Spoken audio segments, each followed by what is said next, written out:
সকলকে অনেক অনেক ওয়েলকাম। চলে এসেছি একটি নতুন রেসিপির সাথে এবং সেটি হলো ব্রেড পিৎজা। তো এটি একটি খুবই চটজলদি স্ন্যাক্স হিসাবে আপনারা খেতে পারেন। দেখুন রেসিপিটা নিশ্চয়ই আপনাদের ভালো লাগবে।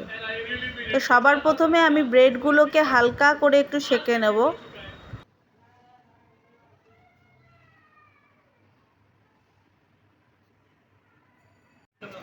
তো ব্রেডগুলো আমার সেঁকা হয়ে গেছে। দেখুন ব্রেডগুলো খুব একটা বেশি সেঁকবো না, তাহলে ব্রেডগুলো শক্ত হয়ে যাবে, কারণ এটা আবার আমাকে ওভেনে দিতে হবে।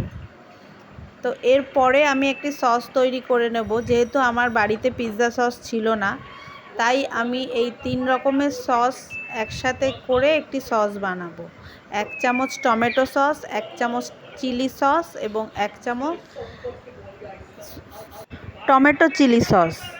তো এই 3টে সস একসাথে করে আমার একটা খুবই সুন্দর টেস্টি একটি সস তৈরি হয়েছে। এবার সবার প্রথমে আমি এই সসটাকে ব্রেডগুলোর মধ্যে মাখিয়ে নেব।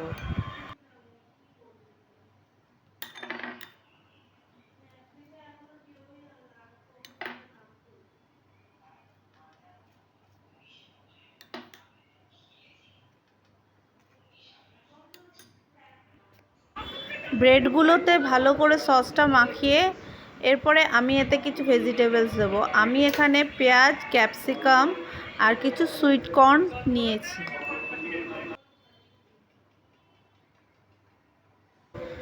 ভেজিটেবলসগুলো অল্প অল্প করে দুটো ব্রেডের মধ্যে দিয়ে দেবো।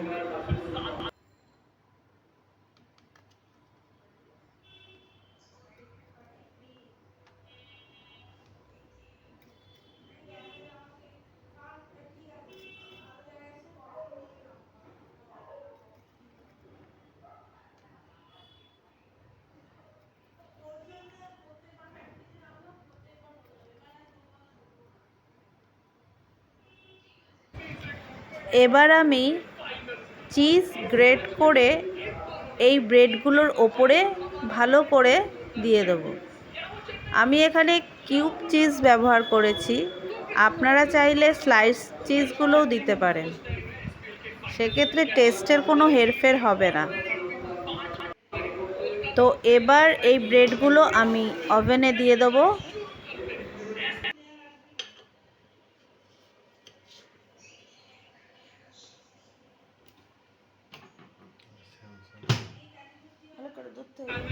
তো আমি এখানে 1 মিনিট টাইমার দিলাম। আশা করছি 1 মিনিটে চিজগুলো মেল্ট হয়ে যাবে।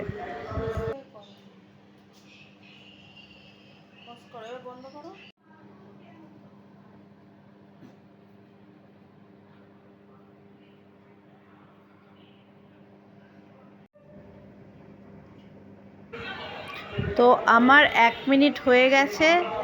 এবার আমি বের করে দেখব যে চিজগুলো ভালো করে মেল্ট হয়েছে কিনা।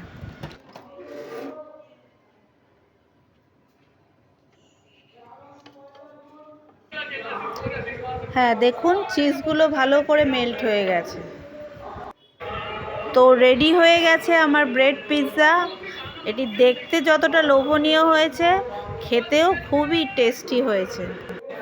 তো আর দেরি না করে আপনারাও বানিয়ে ফেলুন এরকম ব্রেড পিৎজা, আর খেয়ে নিশ্চয়ই আমাকে কমেন্ট করে জানাবেন।